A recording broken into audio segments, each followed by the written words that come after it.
आदाब, नमस्कार। आप देख रहे हैं INN चैनल। मैं हूं शेख अहमद अली। इस न्यूज़ बुलेटिन में आइए सबसे पहले नजर डालते हैं हेडलाइंस पर। बाबरी मस्जिद राम जन्मभूमि अराजी मामले पर हफ्ते के रोज सुप्रीम कोर्ट सुनाएगा अपना फैसला।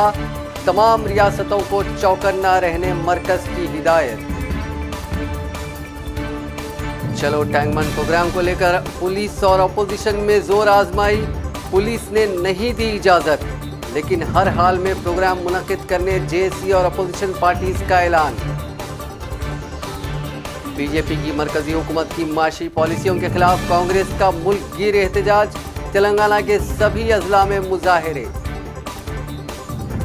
अगले साल नुमाइश में दुकानों की तादाद घटाने एग्जीबिशन सोसाइटी का फैसला। आमदनी से ज्यादा अहम है लोगों की जिंदगी, ईटला राजेंद्र का बयान। बीजेपी महाराष्ट्र में 50-50 फॉर्मूले पर नहीं है राजी। देवेंद्र फडणवीस ने वजीर आला के ओहदे से दिया इस्तीफा। अब खबरें तफसील से। सुप्रीम कोर्ट अयोध्या के बाबरी मस्जिद राम जन्मभूमि जमीन तनाजे में हफ्ते के रोज तारीखी फैसला सुनाएगी।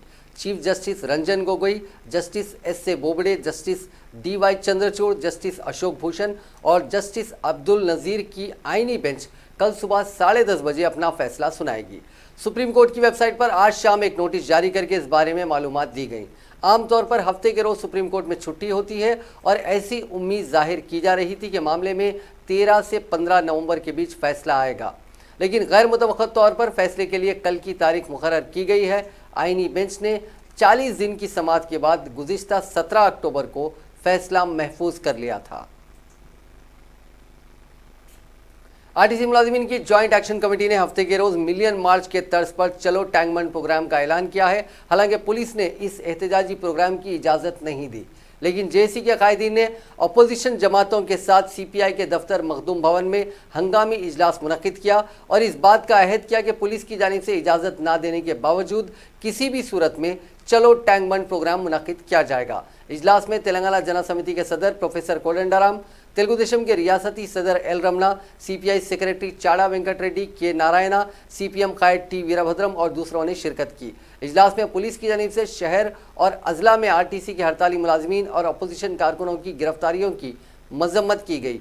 उन्होंने कहा कि पुरअमन अंदाज में एहतजाजी प्रोग्राम मुनक्किद करने का तयक़ुन दिए जाने के बावजूद पुलिस की जानिब से गैर कानूनी गिरफ्तारियां अमल में लाई जा रही हैं। उन कायदीन ने कहा कि टैंक बंद पर जलसा मुनक्किद करने की इजाज़त देने हैदराबाद पुलिस कमिश्नर से दरख्वास्त की गई, लेकिन उन्होंने जलसे की इजाज़त से इनकार कर दिया। कोदंडराम ने कहा कि हफ्ते की दोपहर चलो टैंक बंद प्रोग्राम मुनक्किद करके रहेंगे। JAC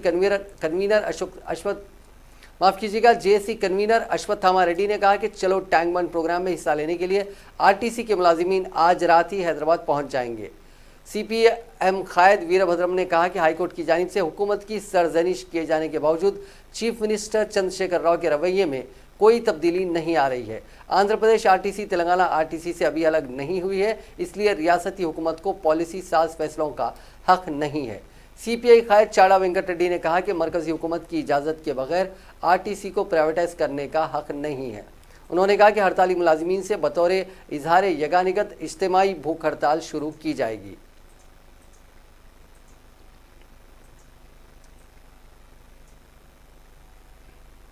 Hyderabad police commissioner Anjani Kumar ने कहा कि आरटीसी जेएसी के चलो टैंक बंद प्रोग्राम से आवाम को तकलीफ होगी, इसलिए इस प्रोग्राम की इजाज़त नहीं दी गई है। दूसरी जानिब आरटीसी जेएसी के को कन्वीनर राजा रेड्डी को पुलिस ने हिरासत में ले लिया है। राजा रेड्डी ने गिरफ्तारी की वजह बताने को कहा, लेकिन पुलिस ने कोई जवाब दिए बगैर उनको गिरफ्तार कर लिया।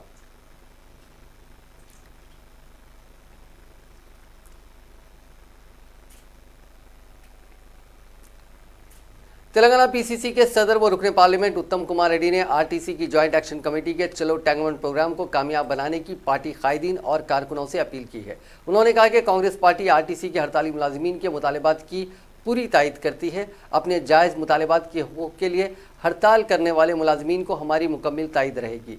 गुज़िश्ता 1 माह से ज़्यादा अरसे से आरटीसी मुलाजिमीन सड़कों पर एहतजाज कर रहे हैं और हाई कोर्ट में भी उनके मसाइल की हुकूमत को हिदायत दी है, लेकिन चीफ मिनिस्टर चंद्रशेखर राव का रवैया डिक्टेटर की तरह है। उन्होंने कहा कि जेसी की अपील पर कांग्रेस ने टैंक बंद के एहतजाजी प्रोग्राम की तायद का फैसला किया है।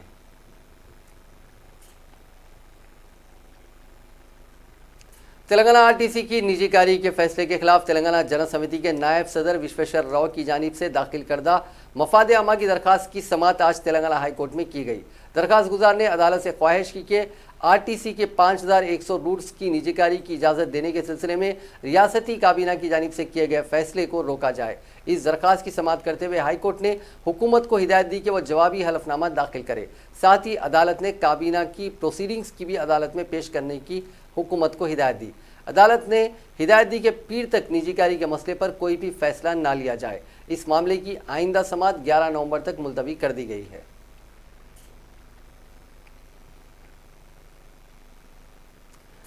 एक तरफ तेलंगाना आरटीसी मुलाजिमीन की हड़ताल जारी है तो दूसरी तरफ इस इदारे को नई परेशानी का सामना करना पड़ रहा है। पीएफ यानी प्रोविडेंट फंड के वाजिबुल अदा बकायाजात अदा करने के लिए महकमे ट्रांसपोर्ट को नोटिस दी गई है। ताहम ताज़ा तौर पर आरटीसी के incharge managing director Sunil Sharma को ईपीएफ के रीजनल कमिश्नर ने नोटिस जारी की है। आरटीसी के वर्कर्स के पीएफ के बकायाजात अदा करने पर जोर दिया गया है। पीएफ के खाते में 760 करोड़ रुपए जमा नहीं किए गए। इस सिलसिले में तवज्जो दिलाई गई। इस माह की 15 तारीख को मुकम्मल तफसीलात के साथ उन्हें हाजिर होने की भी हिदायत दी गई है।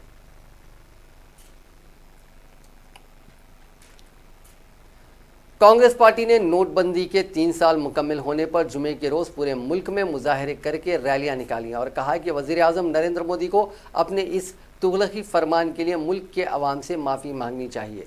कांग्रेस सदर सोनिया गांधी ने नोटबंदी के 3 साल मुकम्मल होने पर इस फैसले को मोदी हुकूमत का बगैर सोचे समझे लिया गया फैसला करार दिया और सवाल किया कि उसे बताना चाहिए कि इस फैसले से मुल्क को क्या हासिल हुआ। सोनिया गांधी ने आज यहां जारी एक बयान में कहा कि नोटबंदी के फ़ायदे के सिलसिले में जो दावे किए गए थे उनको खुद रिजर्व बैंक ऑफ इंडिया ने गलत करार दिया।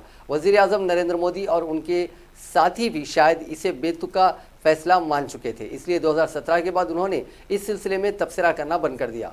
उन्होंने कहा कि शायद नरेंद्र मोदी, उनके साथी और बीजेपी के रहनुमाओं ने भी बाद में समझ लिया था कि यह फैसला गलत था, इसलिए उन्होंने इस सिलसिले में कुछ भी बोलना बंद कर दिया था। उन्हें लग रहा था कि इस सिलसिले में खामोशी इख्तियार करने से मुल्क के अवाम मोदी हुकूमत के बेतुके फैसले को भूल जाएगी, लेकिन उन्हें समझ लेना चाहिए कि कांग्रेस मुल्क के मफाद में काम करती है। वो ऐसा नहीं होने देगी और इस बात को यकीनी बनाएगी कि मुल्क के अवाम और तारीख कभी इसे भूल नहीं पाएंगे। सोनिया गांधी ने कहा कि 8 नवंबर को जब मोदी ने 500, 1000 रुपए के नोट बंद करने का ऐलान किया तो दावा किया था कि इससे काला धन खत्म हो जाएगा, नकली नोट का कारोबार बंद होगा और दहशतगर्दी पर लगाम लग सकेगी। हुकूमत ने सुप्रीम कोर्ट में भी दावा किया था कि उससे 3 लाख करोड़ रुपए का काला धन बाजार में नहीं आ पाएगा।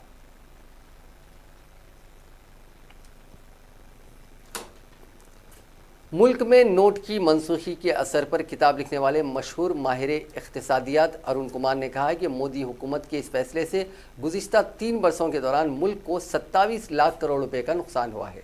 जवाहरलाल नेहरू यूनिवर्सिटी यानी जेएनयू से इख्तिसादियात के सुबुकदोश प्रोफेसर कुमार ने नोट की मनसूखी के 3 साल मुकम्मल होने पर एक न्यूज़ एजेंसी से बात करते हुए कहा कि वज़ीर आज़म नरेंद्र मोदी ने 3 साल पहले मुल्क में काले धन को ख़त्म करने के लिए नोट की मनसूखी का फैसला किया था, लेकिन काला धन ख़त्म होना तो दूर की बात, उल्टे मुल्क की मईशत ही चौपट हो गई। उन्होंने कहा कि मुल्क की मईशत में 45% शराकत गैर मुनज़्ज़म सेक्टर करता है और इस नोट की मनसूखी की मार सबसे ज़्यादा गैर मुनज़्ज़म सेक्टर पर पड़ी और बहुत सी कंपनियाँ बंद हुई और लोग बेरोज़गार हुए और मुल्क का GDP भी नीचे चला गया।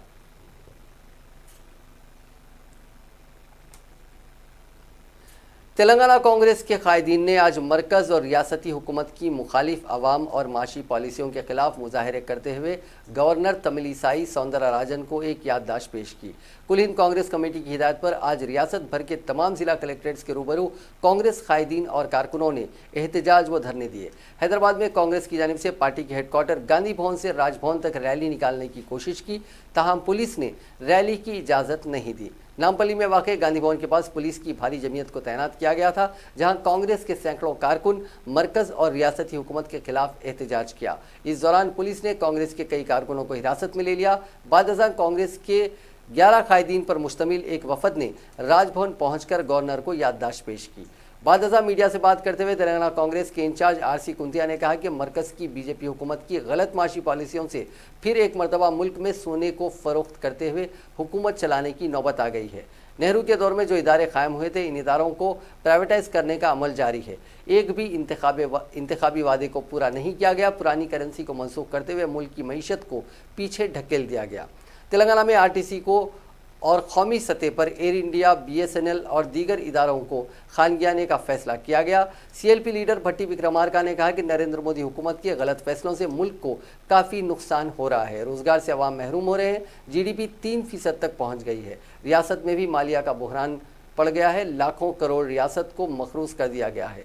भट्टी विक्रमार्का ने कहा कि आरटीसी को प्राइवेटाइज करने के अमल में मुदाखलत करने की गवर्नर से ख्वाहिश की गई है। इस मौके पर कांग्रेस कायदीन बोस राजू, जाना रेड्डी, अंजन कुमार यादव, अनिल कुमार यादव, शेख अब्दुल्ला सोहेल, सैयद निजामुद्दीन, समीर वलीउल्लाह और दूसरे मौजूद थे।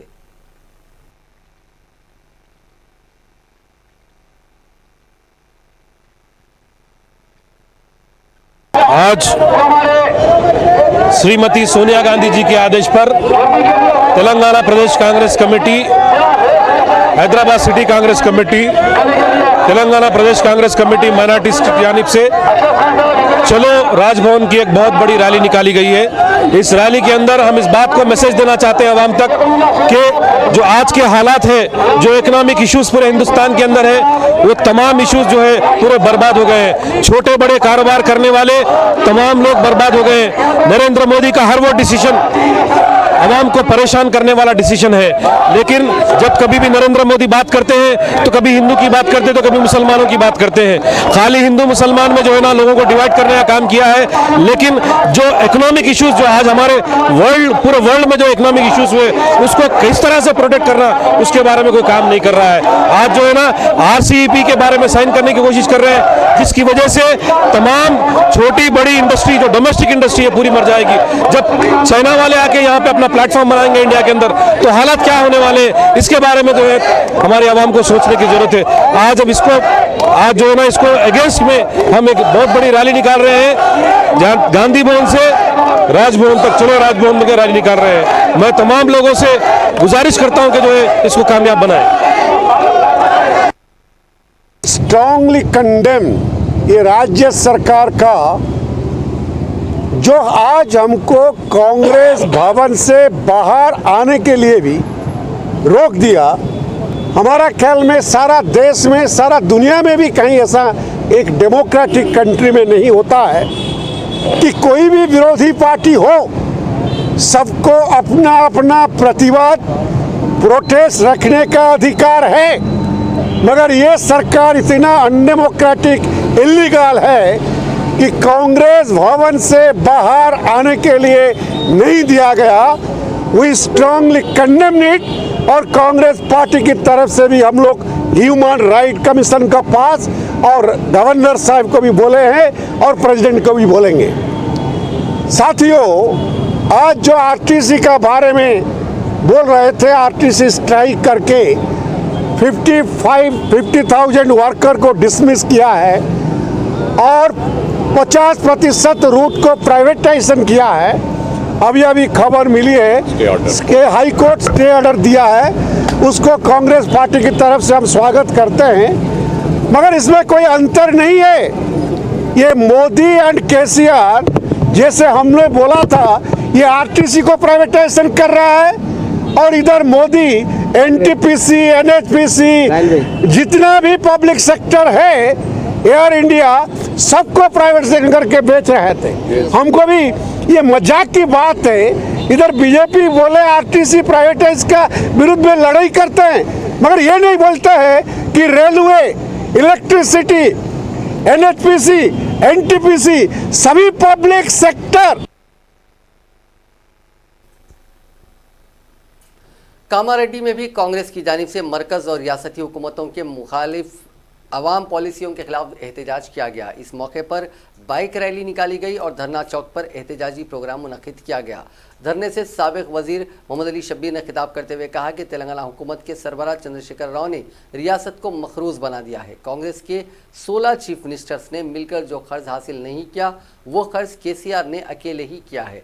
कमीशन हासिल करने के लिए हुकूमत प्रोजेक्ट्स तामीर कर रही है। केसीआर ने एक भी इंतखाबी वादा पूरा नहीं किया। दलितों को 3 एकड़ ज़मीन, अक़लियतों को 12% तहफ़्फ़ुज़ात फराहम नहीं किए गए। आरटीसी को हुकूमत में जम करने का वादा भी पूरा नहीं हुआ। केसीआर हुकूमत को इक़्तिदार में रहने का कोई हक़ नहीं है। रियासत में अमन व अमान दरहम बरहम है, अवाम परेशान है। धरने में बांसवाड़ा, यल्लारेड्डी, गांधीहारी, माचारेड्डी, दुमकुंडा के हज़ारों कांग्रेसी कारकुनों ने शिरकत की।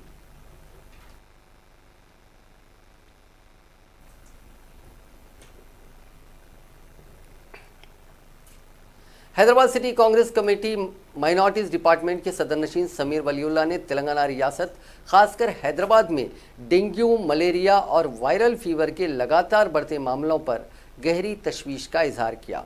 वजीर सेहत ईटला राजेंद्र से आज की गई एक नुमाइंदगी में समीर वलीउल्लाह ने इल्ज़ाम लगाया कि इंतज़ामिया की लापरवाही की वजह से ही शहर में वबाई इमराज बेकाबू हद तक फैल चुके हैं। उन्होंने कहा कि महकमे बल्दिया और महकमे सेहत के बीच कोई तालमेल नहीं है और इसी की वजह से मच्छरों से फैलने वाली बीमारियां उरूज पर हैं। उन्होंने कहा कि रियासत में इस मानसून में करीब 9000 डेंगू के केसेस दर्ज हुए, लेकिन हुक्काम ने उन्हें रोकने के लिए कोई कार्रवाई नहीं की। समीर वलीउल्लाह ने कहा कि अगर किसी इलाके में किसी को डेंगू होता है तो फौरी उस इलाके में फॉगिंग की जानी चाहिए और एंटी लार्वल ऑपरेशंस मुनक्किद किए जाने चाहिए, लेकिन महकमा सेहत ये जानकारी बल्दिया को नहीं दे रहा है। साथ ही करीब 70% मरीज़ खानगी अस्पताल से रुजू हो रहे हैं और सरकारी महकमों के पास वहाँ से जानकारी लेने का कोई निज़ाम मौजूद नहीं है। गरीब अफराद डेंगू का इलाज करवाने से कासिर हैं और इसकी वजह से कई ख़ानदानों की मईशत तबाह बर्बाद हो रही है। उन्होंने बताया कि हाल ही में एक ऑटो ड्राइवर नरसिम्लू ने सिर्फ इसलिए खुदकुशी कर ली क्योंकि उसे डेंगू का इलाज करवाने पर 1 लाख रुपए का खर्च हो गया था। समीर वलीउल्लाह ने वज़ीर सेहत से अपील की कि वो इस मामले पर एक जायज़ा इजलास मुनक्किद करते हुए जंगी खतूत पर डेंगू और दीगर बीमारियों को फैलने से रोकने के लिए इक़दाम करें।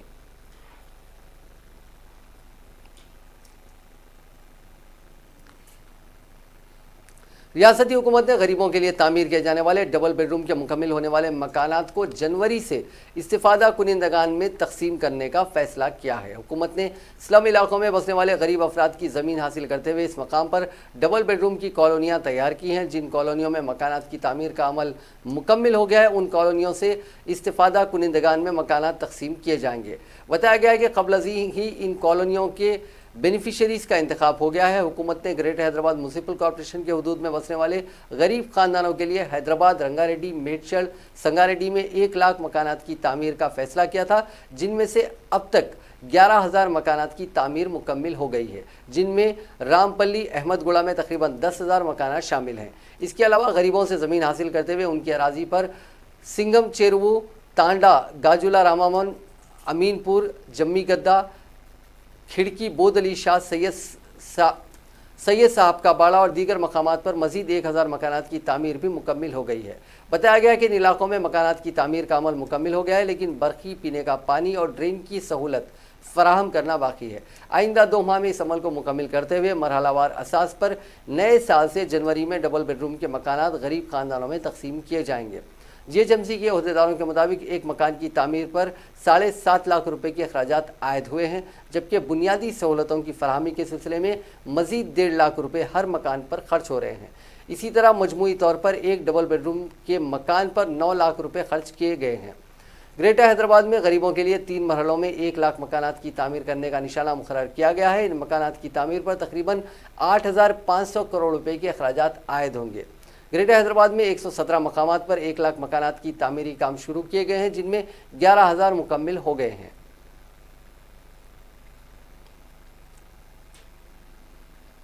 अजीम तर बल्दिया हैदराबाद में अराजी को बाकायदा बनाने की LRS स्कीम यानी लैंड रेगुलराइजेशन स्कीम से इस्तेफादे के लिए 30 नवंबर तक मोहलत दी गई है। बल्दिया कमिश्नर ने टाउन प्लानिंग और दीगर अहदेदारों के साथ इजलास तलब करते हुए कहा कि LRS स्कीम के दरख्वास्तों की वसूली के लिए तहत तमाम सर्कल्स में खुसूसी मुहिम चलाई जाएगी।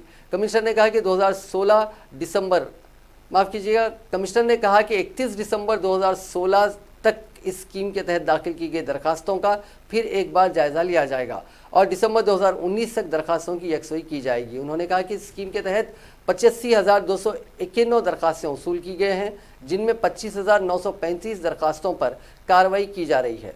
बाकी 25,726 दरखास्तों में मुकम्मल तफसीलात मौजूद नहीं है। LRS स्कीम के दरखास्त गुजार इस मौके का फ़ायदा उठाते हुए दरखास्त में मौजूद नकाइस को दूर करें। दरखास्त गुजार अपने मुतालिका सर्कल से रुजू होकर मुकम्मल तफसीलात पेश करें। बल्दिया कमिश्नर ने टाउन प्लानिंग के अहदेदारों से कहा कि अदालत में मुतनाज़िया अराजी के मुकदमात की यकसुई के इक़दाम किए जाएँ और अदालत के ख़तई फैसले आते ही कार्रवाई शुरू करें।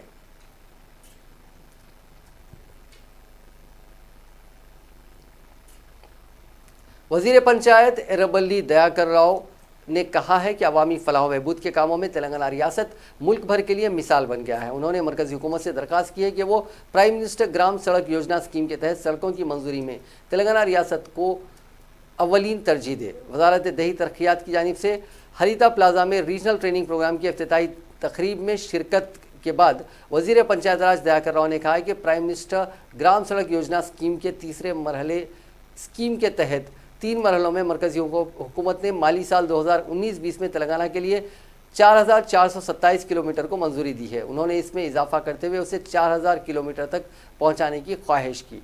वज़ीर पंचायत राज ने कहा कि मुत्तहिदा आंध्र प्रदेश हुकूमत ने साल 2007 में तेलंगाना इलाके के 534 मौज़ूआत में तार की सड़कों की मंजूरी दी थी, जिसमें तकनीकी खामियां पैदा हो गई थी।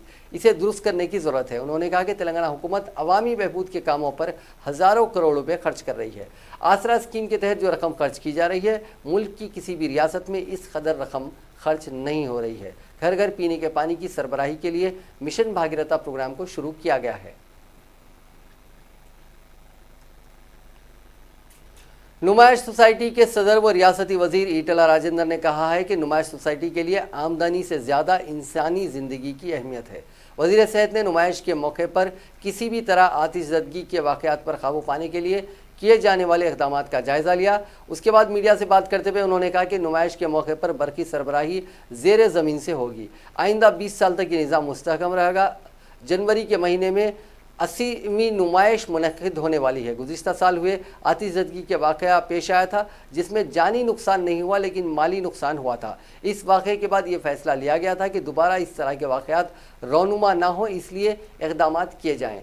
नुमाइश की हर दुकान को फायर सेफ्टी होगी। उन्होंने कहा कि नुमाइश में फायर सर्विसेज सहूलत बख्श बनाने का रास्ता इख्तियार किया जाएगा। इस बार नुमाइश में दुकानों को कम करते हुए बच्चों के लिए खुले मकाम की सहूलत होगी। इस बार नुमाइश के इनेकाद के दौरान बाद सख्त फैसले लिए जाएंगे। नुमाइश सोसाइटी को आमदनी से ज़्यादा आवाम का तहफ़्फ़ुज़ ज़रूरी है, इसलिए स्टॉल लगाने वालों को पकवान की इजाज़त नहीं होगी। इसके अलावा दीगर क़वायद होंगे। वज़ीर ने बताया कि नुमाइश सोसाइटी के तहत 19 कॉलेज चलाए जा रहे हैं। इसको मज़ीद बेहतर अंदाज में चलाया जाएगा।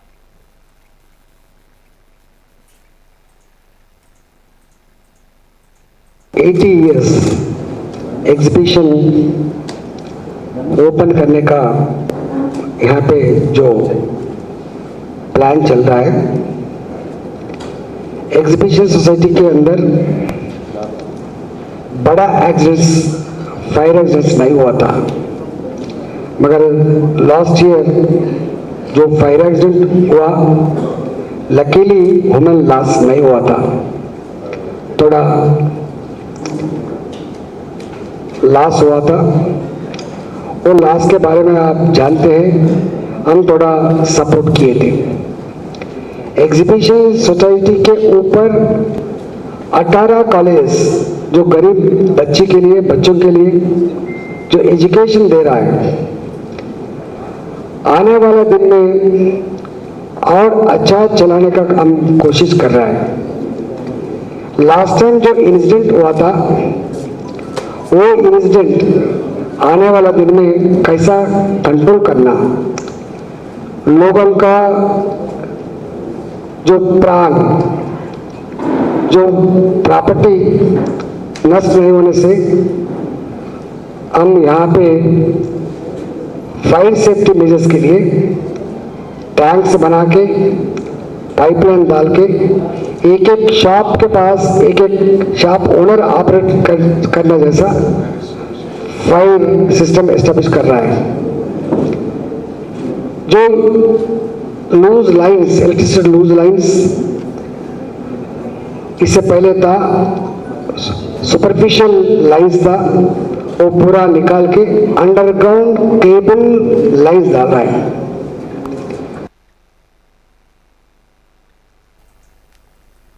रच्चाकुंडा कमिश्नरेट के मीरपेट पुलिस स्टेशन हुदूद में आज सुबह एक नौजवान भिखारी खातून कचरा चुनने के दौरान हुए पुरइसरार धमाके में शदीद जख्मी हो गई। धमाके की जोरदार आवाज़ सुनाई दी। इत्तला मिलते ही पुलिस की टीम, बम को नाकारा बनाने वाले स्क्वाड और स्नीफर डॉग्स के अलावा क्लूज टीम के माहिरीन वहां पहुंच गए, जिन्होंने खातून को इलाज के लिए फौरी तौर पर गांधी हॉस्पिटल में शरीक करा दिया। इस भिखारी खातून की शिनाख्त नहीं हो पाई है, जो विजयपुरी कॉलोनी मीरपेट इलाके में कचरा चुनने का काम करती है। आज इसी काम के दौरान कचरे में पड़े एक डिब्बे को इसने ज़मीन पर पटक दिया, जिसके नतीजे में ये धमाका हुआ। पुलिस ने इस डिब्बे को जब्त कर लिया और इस सिलसिले में मुकदमा दर्ज करके तहकीकात का आगाज़ कर दिया है। पुलिस ने इस डिब्बे के महलोल की फॉरेंसिक जांच के लिए भेज दिया है। रियासती असेंबली स्पीकर पोचाराम श्रीनिवास रेड्डी ने असेंबली अहाते में SBI तजदीद-ए-नौ ब्रांच का इफ्तिताह अंजाम दिया। इस मौके पर काउंसिल के सदरनशीन गुत्ता सुकेंदर रेड्डी, उमूर मुखन्ना प्रशांत रेड्डी, वजीर finance Harish Rao, assembly secretary Narasimhulachari, SBI के chief general manager Om Prakash Mishra मौजूद थे। इस मौके पर स्पीकर पोचाराम श्रीनिवास रेड्डी ने कहा कि अरकान असेंबली को लेन देन के लिए असेंबली अहाते में सहूलत के लिए ब्रांच खोला गया है। स्पीकर ने कहा कि उनका अकाउंट भी इसी ब्रांच में है। स्पीकर ने हुजूर नगर के रुकन असेंबली S साइदी रेड्डी का अकाउंट खोलने के बाद उनको पासबुक हवाले की।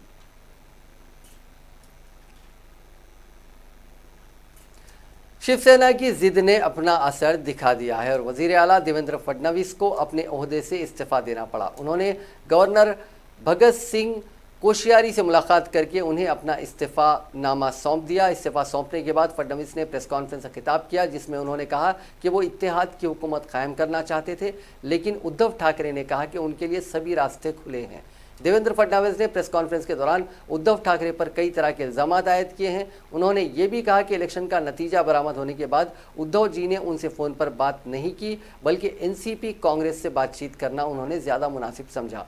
प्रेस कॉन्फ्रेंस में फडणवीस ने गुज़िश्ता 5 सालों में किए गए अपने कामों की तफसीलात भी पेश की और कहा कि उन्होंने रियासत की तरक्की और फ़रोग़ के लिए हर ज़रूरी कदम उठाए। फडणवीस ने शिवसेना के ज़रिए 2.5 साल का वज़ीर आला बनाए जाने के मुतालिक मुआहदे किए जाने की बातों को प्रेस कॉन्फ्रेंस में पूरी तरह से मुस्तरद कर दिया।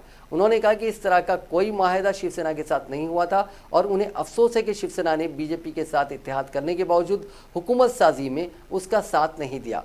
फडणवीस ने यह भी कहा कि उन्होंने उद्धव ठाकरे को कई मरतबा फ़ोन किया, लेकिन उन्होंने बात नहीं की। शिवसेना के जरिए 2.5 साल के वज़ीर आला ओहदे के मुतालबे के ताल्लुक से फडणवीस ने वाज़ेह लफ्ज़ों में ये कह दिया कि अमित शाह और नितिन गडकरी ने भी साफ साफ कह दिया है कि कभी भी वज़ीर आला ओहदे की 2.5 साल के लिए तकसीम पर कोई समझौता नहीं हुआ था।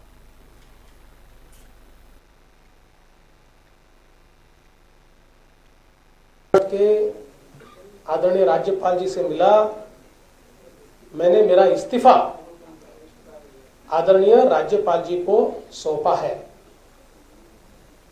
मैं सबसे पहले आभार व्यक्त करना चाहूंगा महाराष्ट्र की जनता का, जिन्होंने पिछले 5 वर्ष महाराष्ट्र में सरकार चलाने का मौका हमको दिया। मैं साथ ही आभार व्यक्त करना चाहूंगा हमारे नेता और भारत के प्रधानमंत्री आदरणीय मोदी जी का। मरकजी हुकूमत ने गांधी खानदान के अफराद सोनिया गांधी, राहुल गांधी और प्रियंका गांधी की सिक्योरिटी में तैनात SPG को हटाने का फैसला किया है और अब उन्हें CRPF के कमांडरों की निगरानी में Z+ सिक्योरिटी दी जाएगी। वजारत दाखिला के एक अफसर ने आज यहाँ बताया कि गांधी खानदान के अफराद की सिक्योरिटी का नज़्म और उनकी जान को ख़तरे का जायज़ा लेने के बाद ये फैसला किया गया। सिक्योरिटी और खुफिया एजेंसियों से भी इस सिलसिले में मालूमात हासिल की गई। जायज़े में इस बात पर भी गौर किया गया कि गांधी खानदान को अभी किसी तरह का बराह रास्त खतरा नहीं है। उन्होंने बताया कि अब गांधी खानदान के अफराद की सिक्योरिटी की जिम्मेदारी CRPF के कमांडो दस्ते को सौंपी जानी चाहिए। उन्हें Z+ ज़मरे की सिक्योरिटी दी जाएगी। ख्याल रहे कि इंदिरा गांधी और राजीव गांधी को कत्ल कर दिया गया था। SPG की तश्कील वज़ीर आज़म साबिक़ वज़ीर आज़म माफ़ कीजिएगा, एसपीजी की तश्कील वज़ीर आज़म, साबिक़ वज़ीर आज़म और उनके ख़ानदानों की सलामती के लिए खुसूसी फोर्सेस के तौर पर किया गया था। एसपीजी में तकरीबन 3000 अफसर हैं। इस फैसले के नाफिज होने के बाद एसपीजी के पास गालिबन सिर्फ वज़ीर आज़म की सिक्योरिटी की जिम्मेदारी रह जाएगी। वजारत दाखिला ने हाल ही में साबिक़ वज़ीर आज़म मनमोहन सिंह की एसपीजी सिक्योरिटी को वापस ले लिया था और उन्हें Z+ सिक्योरिटी दी थी।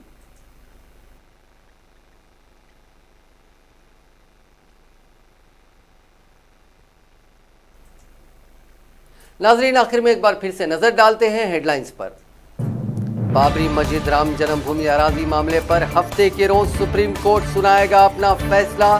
तमाम रियासतों को चौकन्ना रहने मरकज की हिदायत। चलो टैंकबंड प्रोग्राम को लेकर पुलिस और अपोजिशन में जोर आजमाई। पुलिस ने नहीं दी इजाजत, लेकिन हर हाल में प्रोग्राम मुनक्किद करने जेएसी और अपोजिशन पार्टीज का ऐलान। बीजेपी की मरकजी हुकूमत की माशी पॉलिसियों के खिलाफ कांग्रेस का मुल्क गिर एहतजाज। तेलंगाना के सभी अजला में मुजाहिरे। अगले साल नुमाइश में दुकानों की तादाद घटाने एग्जीबिशन सोसाइटी का फैसला।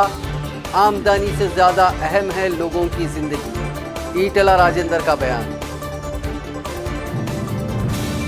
बीजेपी महाराष्ट्र में 50-50 फॉर्मूले पर नहीं है राजी। देवेंद्र फडणवीस ने वजीर आला के ओहदे से दिया इस्तीफा। नाजरीन, इस न्यूज बुलेटिन में बस इतना ही। देखते रहिए INN चैनल।